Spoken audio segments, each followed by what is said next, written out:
Hi, I'm Valerie Engelhart, and in this video I am going to be painting a glowing stalk of wisteria in a negative style. So let's get started. I am wetting front and back of a 9x12 cold press Arches watercolor paper, 140 pounds, and I wetted the front and the back because I want this working area to be wet as long as possible.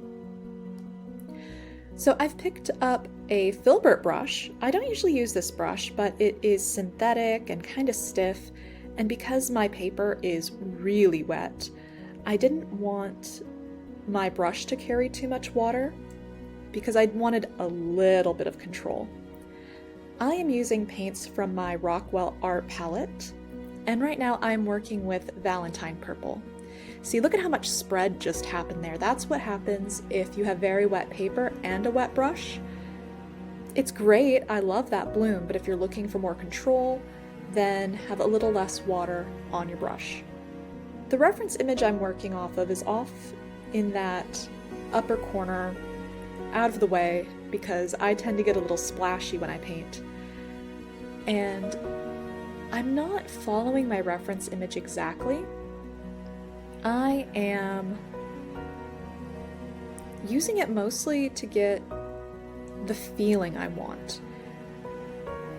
And every spring, wisteria grow in my garden, and so this is based off of a photo I took last year during spring.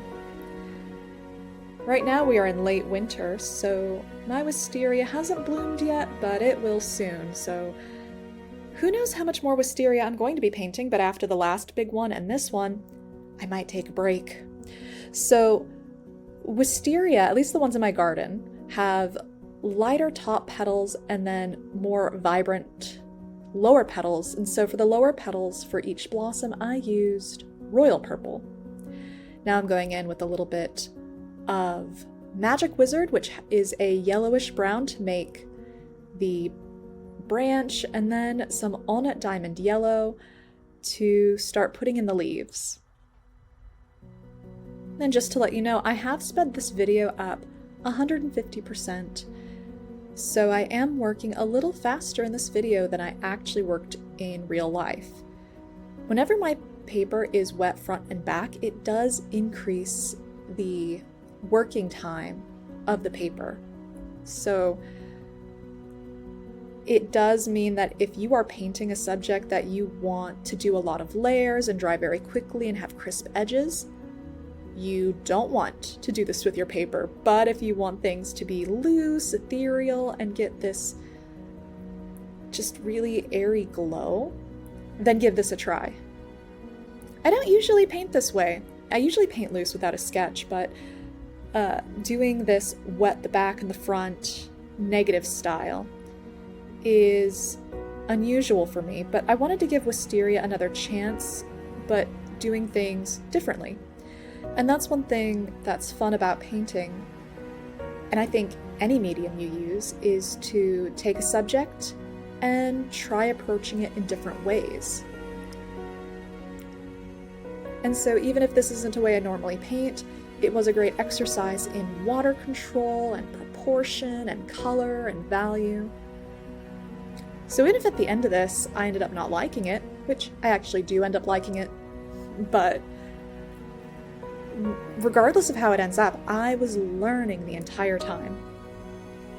Let's tell you a little more about those colors. So one of my favorite colors is Palaiba Diamond Blue, and that is that turquoisey blue. And then to give it a little more dark pop, because that blue is incredibly vibrant, I used Cosmic Sound, which is more of a indigo blue.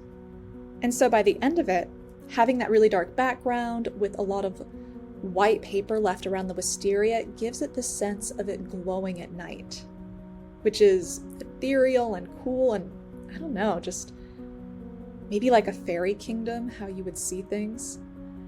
It's fun to use the imagination. And one thing about this painting, I don't know if you've noticed, but I am working with a flat brush right now.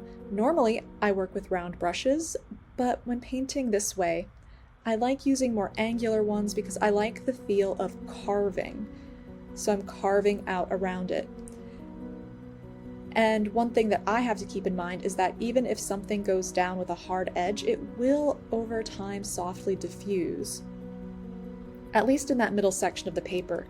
The areas around the edges were starting to dry, so if you look at the leaves at the top, a lot of those hard edges are remaining crisp and hard. And I don't know if you saw, but I did take a moment to spritz the paper.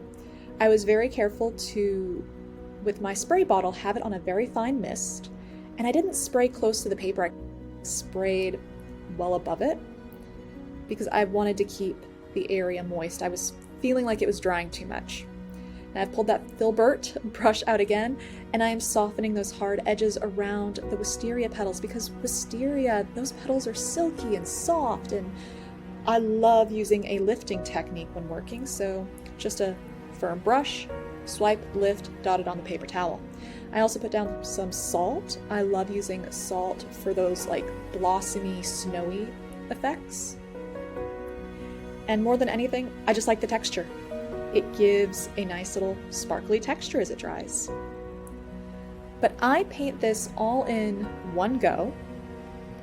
And what I mean by that is, even though I am technically working in layers as it dries, I never leave, go do something else, and then come back once the paper completely dries. I do this all when the paper was wet and then as it was slowly drying.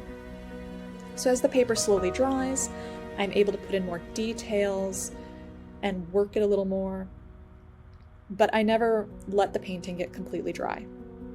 Now I have pulled out a round brush for some of this because on wisteria, those lower blossoms usually are not open. They kind of look like little buds, and so I thought by having that rounded lift, it would give the illusion of buds. And now I'm just going in with a rigger brush and using clean water to paint vines on the wet paper, because that paint isn't sopping wet, it's in that dry, quote-unquote danger zone. Some watercolor artists, and I guess even me, depending on the techniques you're trying to do, introducing water at this stage disturbs the pigment you've laid down. But I want that pigment disturbed to create the ghost of like little vines. All right, I had turned my camera off and just took a moment to let my paper dry a little bit. But just a little bit, this paper is still wet.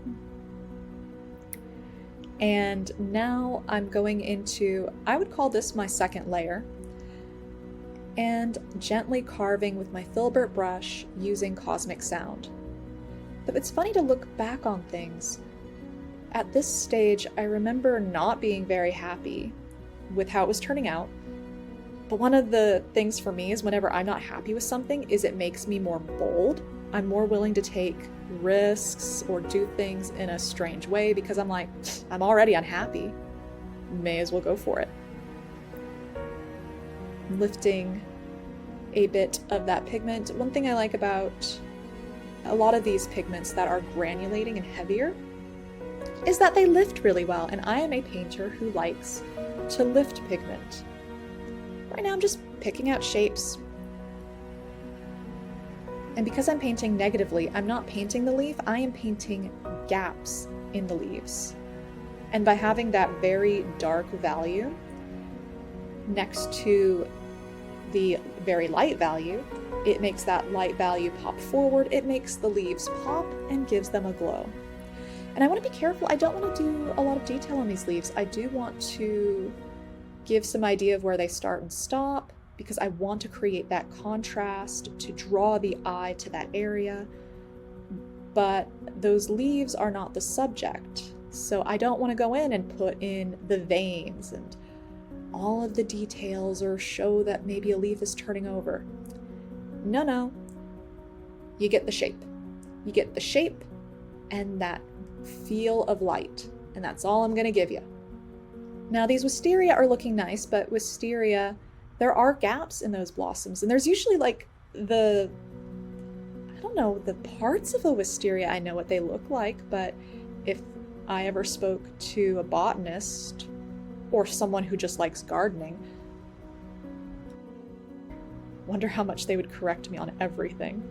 But there's like a little vine that's in the middle of the blossoms because the blossoms have to come off of some center point, but I'm not going to paint that in. You don't have to follow a reference image exactly. One of the reasons I like to paint the way I do, with a little bit of abstraction and that loose nature, is I just want to catch how I'm perceiving the flower, how it's making me feel. And more than anything, it's an excuse to play with color. For me, I like doing flowers, I think, because they're pretty colors. I probably don't have to talk through all of this. All I'm doing is grabbing some Palaiba Diamond Blue, popping in just some gaps wherever I think it looks good. I'm not even following the reference image at this point. That was just there to give me an overall guide of blocks of shapes. But at this point, this is all imagination. My knowledge of what a wisteria looks like based on what I've seen, and just how I'm feeling of what will make a good painting to me. But I don't know if you've noticed, the salt textures have been coming out, and Palaiba Diamond Blue is a beautiful color in that, look at towards the bottom, it's separating. You've got like this turquoise, a little bit of like a green color. You still get that turquoisey blue. I love it. And depending on how those salt patterns form, especially towards the bottom, it could suggest the end of that wisteria without me even having to paint it. And so that's where I also placed it strategically when I put my salt down. I put it next to the wisteria, but I didn't put it on the wisteria itself. I didn't want to disturb those brush marks I had done, but I wanted to create an abstract idea of, hey, there could be more wisteria around here, because there probably are. And if you looked out into my garden, there definitely is. Also, when I painted this, I was actually very happy with myself in that I managed to gradate that background. And by that I mean, I didn't just paint one flat dark background. I had it dark at the top and then had it fade away towards the bottom. One thing that I typically fall victim to, I don't think that's the right way to word it, but we're gonna keep going, is when carving out a subject, I like to extend that dark value to the edge. Not that there's anything wrong with it, but it kind of gives this flatness that I don't like. I like it when things fade away, drift away, as if you're starting to wake from a dream. And I was very happy that I feel like I achieved that in this background, and even in how this wisteria is painted. As you get closer to the bottom, it just all kind of goes away. Now in those gaps of the wisteria where I added that Palaiba Diamond Blue, it is very bright. And to darken that color, I just popped in some Cosmic Sound. And then in that wisteria, so the one to the left is a little more in the background, but I did want to give it an edge, so I painted just hints of where the edge of that flower is, but only in a few spots. I like lost and found edges, and if you like lost and found edges, when painting around your subject, leave some gaps. Just paint the edges of a few things, bleed it away, and let imagination do the rest. Going in with more purple now, I felt like the royal purple had faded too much, because the wisteria in my garden specifically, like that lower part of the blossom is a punchy purple, and I didn't want to be too timid. However, I did want to be careful not to lose my light. I had worked so hard to get that ethereal glow that if I added too much purple, I could kill it. And I'm really good at killing plants. I don't want to kill my painting too. And then after I put in those marks, I went and softened the tops of them so it looks like that they were creating a shadow into the upper part of the blossoms. But really at this point, it's just me taking a step back, looking, squinting, seeing where I might want to add something, adding it, and then more than likely softening it. But don't be afraid to go bold. Look, I went really dark right there between some leaves, and it makes it pop. And I've been there as a beginner watercolor artist. If you look at my early works, it's pretty one tone, one value. And that's a really common thing for beginners, is being afraid to go really dark because you're afraid to mess it up. But do it. Be bold. Be willing to mess it up. Because more than likely you won't. Watercolor does dry paler. So if you are afraid that you've gone too dark, let it dry. You probably didn't. One note that I have to tell myself and want to tell you is that when doing like those little gaps between the flowers or even between the leaves, human brains like patterns and they like that repetition. And it can be really easy when doing a repetitive mark to make them all evenly spaced or in a row. And so just be mindful of that. Try to not make such predictable marks over and over when painting something organic. But here's the finished painting. If you liked this video, press that like button so I know to make more like this. And if you want to see more, I've got an elephant lesson that you can get in the comments down below. It even comes with line art and a reference image you can download. All right, thanks so much for watching. I'll catch you next time. Bye.